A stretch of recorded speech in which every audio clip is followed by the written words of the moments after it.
यहाँ पे जो रात को आग लगी, बहुत ज़्यादा नुकसान हुआ है यहाँ पे। तो बदकिस्मती का आलम यह है कि हमारा हेडक्वार्टर बहुत दूर है यहाँ से, क्योंकि फायर ब्रिगेड की कोई भी सर्विस यहाँ पे मौजूद नहीं है। हम एलजी एडमिनिस्ट्रेशन से गुजारिश करेंगे, कम से कम हमारे तहसील हेडक्वार्टर पे अगर कोई फायर ब्रिगेड सर्विस होती तो वो यहाँ पे आके आग पे काबू पा लेती। यहाँ पे जितना भी आग पे काबू पाया, वहाँ के वहाँ यहाँ के जो लोकल लोग हैं उन्होंने बड़ी मुश्किल से यहाँ पे आग पे काबू पाया है। मैं आपको कहना चाहूँगा अपने कैमरेमैन से कि वो साइड पे दिखाएं। इस साइड भी मकान है, यहाँ पे इस साइड भी मकान है। तो अगर यहाँ पे लोग ना आते तो पूरी ये बस्ती जल के राख हो जाती। तो मैं गुजारिश करूँगा डीसी साहब से कम अगर यहाँ पे नहीं तो हमारी जो तहसील हेडक्वार्टर द्राबशाला है वहाँ पे अगर फायर ब्रिगेड सर्विस दस्तयाब रखी जाए तो यहाँ पे पहुँचे। जब भी आपने देखा होगा यहाँ पे जब भी आग लग जाती है तो कुछ नहीं लोगों का बचता है, सब कुछ जल के राख हो जाता है। तो इसलिए बड़ी बदकिस्मती की बात है ये। हम गुजारिश करना चाहेंगे एलजी साहब से, डीसी साहब से कि इस बात पे फ़ौरन से फ़ौरन नज़रसानी की जाए कि आगे ऐसा कोई वाक़ा रोनमा न हो जिससे एक गरीब का पूरा सब कुछ जल के राख हो जाता है। क्योंकि यहाँ ऐसी कोई सर्विस मौजूद नहीं है कि आग पे काबू पाया जाए। यहाँ जितना भी लोगों ने रात को किया, सुबह आके किया, वो यहाँ के लोकल लोग हैं। मैं यहाँ के भाईचारे को सलाम करता हूँ, हिंदू भाई चाहे वो मेरा मुसलमान भाई हो, मैं सबको सलाम करता हूँ इकट्ठा मिलके। क्योंकि उस वक़्त हम लोग ये नहीं देखते हैं कि ये किसी हिंदू का मकान जल रहा है या किसी मुस्लिम का मकान जल रहा है। हम यही देख रहे हैं कि एक इंसानियत के नाते किसी इंसान का मकान जल रहा है, उसकी जो पूरी ज़िंदगी की कमाई होती है उसमें आग लगी हुई है। तो मैं डीसी साहब से गुजारिश करूंगा और अपने एलजी एडमिनिस्ट्रेशन से कि फ़ौरन से फ़ौरन एक फायर ब्रिगेड सर्विस यहाँ पे द्राबशाला में तैनात की जाए। हमारे पटवारी साहब यहाँ पे आए हैं, मैं उनसे भी गुजारिश करूँगा, मैं उनका शुक्रगुजार हूँ कि वो हर वक्त दस्तयाब रहते हैं। तो मेरी उनसे गुजारिश है कि आप अपनी रिपोर्ट में इतना लिख दीजिए कि यहाँ बहुत ज़्यादा ज़रूरी है हमारी जो फायर ब्रिगेड सर्विस है। तो मैं इनका बहुत बहुत शुक्रगुजार हूँ। मैंने इनको सुबह ही 4 बजे फ़ोन किया था, अपने तहसीलदार साहब को भी फ़ोन किया था, उन्होंने भी रिसीव किया। इन्होंने पूरा विश्वास दिया कि हम पूरी कोशिश करेंगे मदद करने की। तो इनका मैं शुक्रगुजार हूँ, बहुत बहुत शुक्रिया।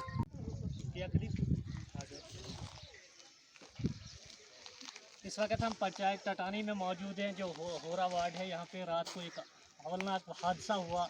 सुबह के लगभग 4 बजे यहाँ पे आग नमूदार हुई।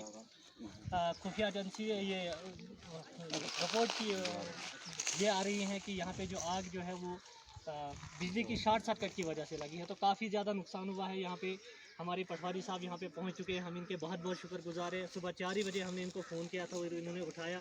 अपने तहसीलदार साहब को भी, नायब तहसीलदार साहब को भी हमने इन्फॉर्म किया था, तो वो कुछ मजबूरी की वजह से नहीं आए, लेकिन उन्होंने अपनी जगह पर ये पटवारी साहब को भेजा। पटवारी साहब भी आए, हम इनके शुक्रगुजार हैं जो हमेशा यहाँ पे आते रहते हैं। इससे पहले भी यहाँ पे एक आग की हौलनाक वारदात हुई थी, इन्होंने भी वहाँ पे आके मौका किया था, लेकिन हायर अथॉरिटीज़ ने अभी तक उनका कोई रिलीफ वागुजार नहीं किया। तो मैं डीसी साहब से, एलजी एडमिनिस्ट्रेशन से गुजारिश करूँगा कि ये जो अचानक हादसा होते हैं आग के, इसमें जल्द से जल्द ऊपर से कुछ रिलीफ वागुजार किया जाए ताकि लोगों को इंसाफ मिले।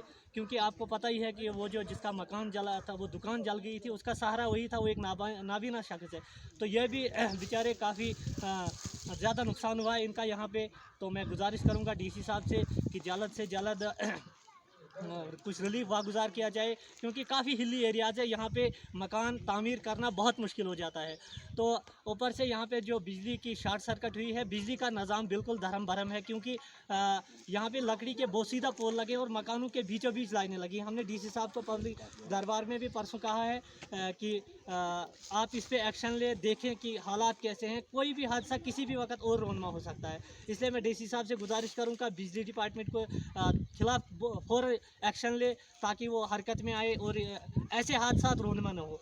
तो मैं फिर एक मरतबा अपनी तहसील एडमिनिस्ट्रेशन का, अपने पटवारी साहब का शुक्रिया अदा करता हूँ कि जब भी इनको हम फ़ोन करते हैं तो ये यहाँ पे पहुँच जाते हैं। काफ़ी दूर है हेडक्वार्टर से हमारा इलाका, तो शुक्रगुजार है। मेरे पास अल्फाज नहीं है कि मैं इनका शुक्रिया अदा करता हूँ। ये हमेशा तहसील हेडक्वार्टर पे अवेलेबल रहते हैं। उसके बाद जब भी ज़रूरत पड़ती है तो इलाके में ये हर रोज़, हर दिन, हर वक्त आते रहते हैं। तो बहुत बहुत शुक्रिया।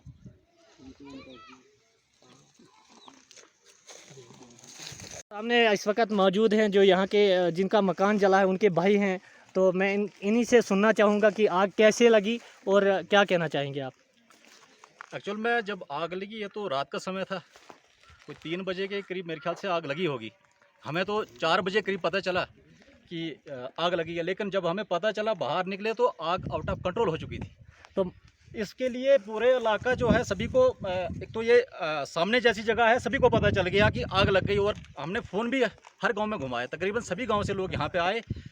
बड़ी मशक्क़त करने के बाद इसको तो हम बचा नहीं पाए, लेकिन साथ में जो मकान है इसको भी आग लग गई थी, उसी को बचाने की कोशिश की। सभी लोगों की मेहनत की वजह से ये मकान बच पाया है। इसमें लेंटर था, लेंटर से नीचे का तकरीबन बच गया है, कोई 10 से 15% यहाँ नुकसान हुआ है नीचे भी, लेकिन ऊपर का तो टोटली ही ख़त्म हो गया है। अगर इस मकान में ऐसे लग जाती तो वो तो ज़ीरो तक पहुँच जाता, क्योंकि उसमें लेंटर की कोई सुविधा नहीं थी, पुराने टाइप का मकान बना हुआ था। मैं तो सभी लोगों का बहुत बहुत शुक्रगुजार हूँ जिन्होंने सुबह सवेरे ही आकर यहाँ आग बुझाने में मदद की। तो और मैं पटवारी साहब का भी शुक्रगुजार हूँ, क्योंकि ये मौके पे आए हैं। अभी हमारे से अच्छा से यहाँ की रिपोर्ट लेके क्या हुआ कैसे हुआ तो एडमिनिस्ट्रेशन को बता सकते हैं, और हम एडमिनिस्ट्रेशन से ये उम्मीद रखते हैं कि इनके बारे में कुछ न कुछ सोचा जाए। हादसा हो जाता है, आदमी अपनी पूरी ज़िंदगी की पूंजी जो है मकान पे लगा देता है, और ऐसे हादसे होने के बाद आदमी जो है खाक पे आ जाता है। तो मकान के जिस वक्त आग नमोदार हुई, अंदर कोई सोया हुआ था मकान में? मकान जो है नया नया अभी तैयार हुआ है, कल ही यहाँ से पेंटरों को छुट्टी हुई है। या इस मकान में अभी तक कोई रह नहीं रहा था। यहाँ पे भाभी जी मेरी थी, वो भी मेरे 60 वाले मकान में सोती थी, यहाँ पर कोई भी नहीं था। तो इसलिए काफ़ी देर के बाद पता चला, जब सामने वाला गांव हमारा है, कोई बाहर निकला होगा किसी ने तो देखा, तब जाके हमारे को पता चला कि आग लगी है। बहुत बहुत शुक्रिया।